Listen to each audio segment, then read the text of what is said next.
So, Jim, welcome. Welcome. Yes.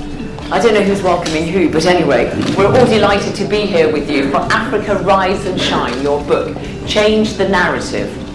This was a project that was very, very dear to your heart, Jim, because apart from wanting to tell people about the fact that Africa is open for business, has been for a while, and it's a manual of how to do business in Africa, you really wanted to, before you do any of that, to just challenge the perceptions that there are of Africa. Before you can even start saying this is what you should do and so on, you've got to clear a whole load of misperceptions about the continent. Is that why you called it Africa Rise and Shine? Yeah, thank you very much. It's been truly long overdue. We needed to start challenging the perception that our friends, our brothers, our colleagues, and those who do business here in this part of the world, in America or European countries, Asia, and many of them still look at Africa as a dark continent. Sometimes when you talk about Africa, you say you're from Nigeria. They say, okay, how far is Nigeria to Africa? Not truly so. And they assume that if you are an African, you say you're from, say, Accra, Ghana. They said, okay, you must know someone from Congo Brazzaville. That's the perception. But that is not as painful or as hurtful as when they continue to refer Africa to as a dark continent. In almost all the history books, geography books, Africa is being looked upon as a continent of wars and a continent of coups. The three C's: the coups, military coups, corruptions, and conflicts. Truly so, the three C's. Those are the usual perception, and truly, if you do a search in any of the search engines, Google particularly, and what you first of all see about Africa is these negative things. It's part of the picture though, isn't it? It's not the whole picture.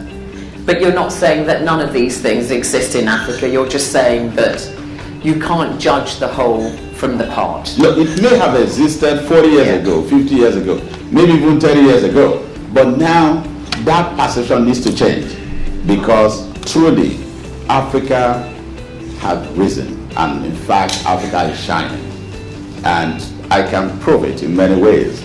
The statistics is there. 2016, 2 years ago, more than 50% of African countries or thereabout, to be precise, 25, 26 African countries 2 years ago held democratically elected government. No military coups, no military rules. 50% at one go, and they were all successfully democratically elected government. So Africa truly is rising. So we can begin to look at Africa, the old perception of continent of corruptions, country of coups, and so on and so forth. So it's changing. We know capital is a coward, and it likes stability. And so you do say that you need a very strong regulatory framework, a very strong central bank. You talk about the Central Bank of Nigeria in your book and so on. And there have to be rules, and all that has got to be in place. So there is a role for the public sector, the government, to ensure that there is the right environment for businesses. Yeah, definitely we have to have rule of law. We have to have corporate governance. And without corporate governance, businesses cannot really strive. And without rule of law, investors may not be able to get their money back. And many African countries are beginning to ensure that those initiatives are perfected. In Nigeria, for example, many foreign investors, they're able to get their investments and also get their returns back home. So now let's look at what you did, because it says here, from humble beginnings, you grew up in a poor village, Abo, in the Delta, and you were always a very driven person, and you worked for 2 subsidiaries of American banks for 10 years, and then you had the confidence to go and say to the Nigerian banking authorities, I want a license for a commercial bank. And they said, but Jim, you don't have 20 years experience, that is what we need. And you said, I've done this, I've done that, and so on, and you managed to blag your way. You got your license, and in 1990, you set up Zenith Bank. You thought and thought and thought about the name, and then when you saw the name Zenith, you say in your book, it just jumped at you. That's what you wanted, about reaching the heights. Did you ever think at the time that you started it, that so many years later, you would be sitting at the top of a business that's worth $16 billion?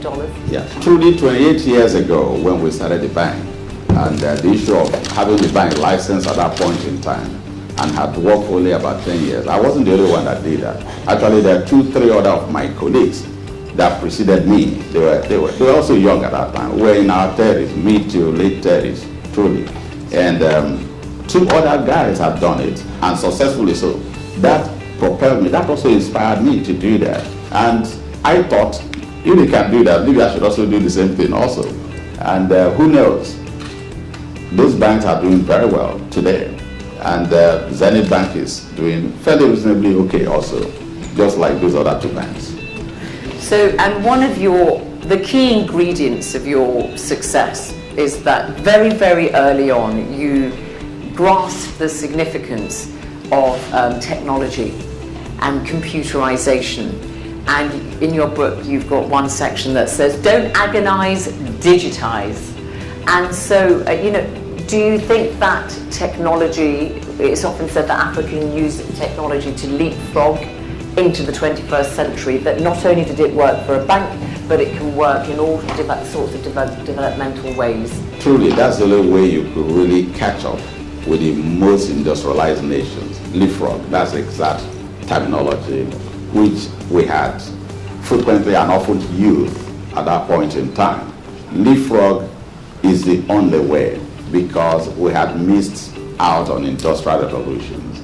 And now the computer age, technology age, digital age, we just can't afford to lose out. And hence, most of our youths are there embracing social media, they are coding, they are also writing lots of apps. There was a case of a Nigerian that was able to develop one of the best apps, and currently works for Apple today. Well, one of the best engineers Apple had ever employed, a 20-year-old Nigerian. Several years ago, this wasn't going to be possible. That's the direction of the new world order. That's the direction of the economic development, and Nigerians are beginning to embrace that very fast. And also, you will also realize that about 30 years ago, many African countries never even had a mobile phone at all. They never had a mobile phone. Nigeria had a mobile phone in 2001. That's about 17 years ago.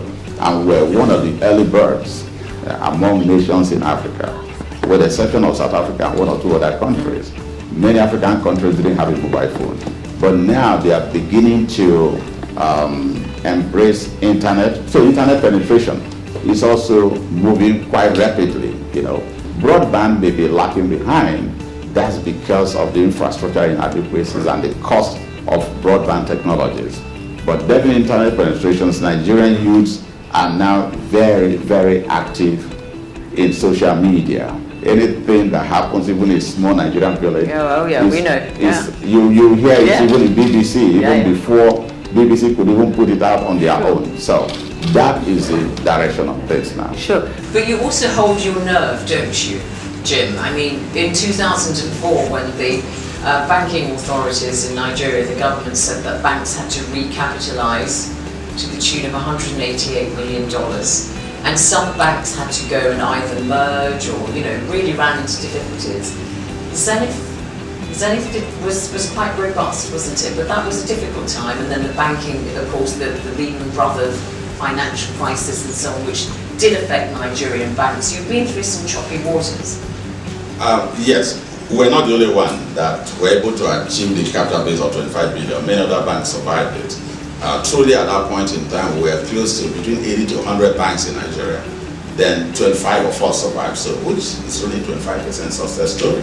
So we couldn't really say I was the only one. 25% is a high number. I was asking you, how did you feel throughout that? Because I mean, it's difficult times sometimes. Do you just hold your nerve and you just sail through? Or do you get... Yes, you know, you continue to do what you have to do. Whatever you consider necessary you need to do to survive. Just survivor under very serious adversity. So you have to develop your own adversity quotient. So your adversity quotient will enable you to survive various challenges and difficulties. That's exactly what we had to do at that point in time.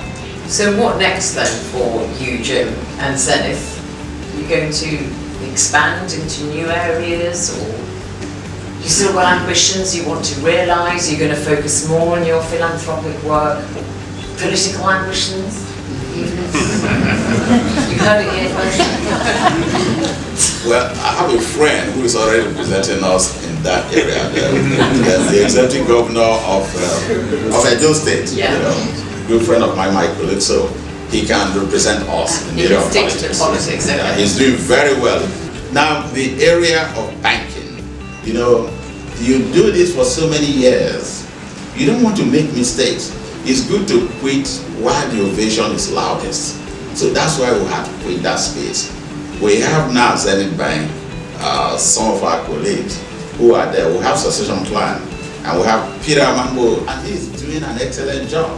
So I don't need to do his job for him, so we're retired. I like to do the kind of thing I'm doing with you, you know, and definitely write more books, you know, and get more stories to write, because I've seen that if you write a book, you become very very popular.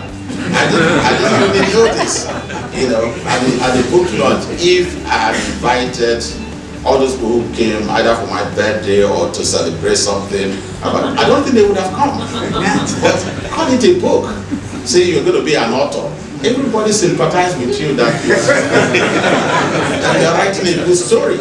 You know, truly, I was blown away the number of people that came for the book launch. I said, well, I can see why Nobel laureates, you know, are so well respected all over the world. You know, even if they did not employ as many people as I had employed in Zen. So you're going to write another one then? Yes, I have to. You have to.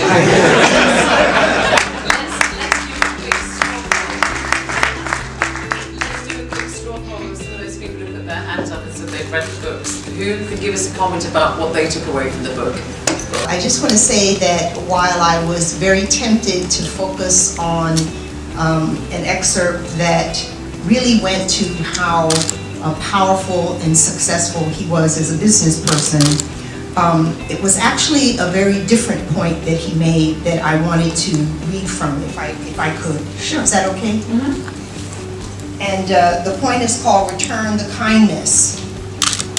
For an entrepreneur's successes, there are always multiple debts of gratitude to the family, to the community, and to the business people of yesterday who paved the way. There is no higher investment return than that derived from education. Being vested in a sustainable future for your own community is the activity that determines whether a venture is a flash in the pan or a foundation worthy of an empire. It is about this last adage that I feel the most strongly. I'm quoting him, right?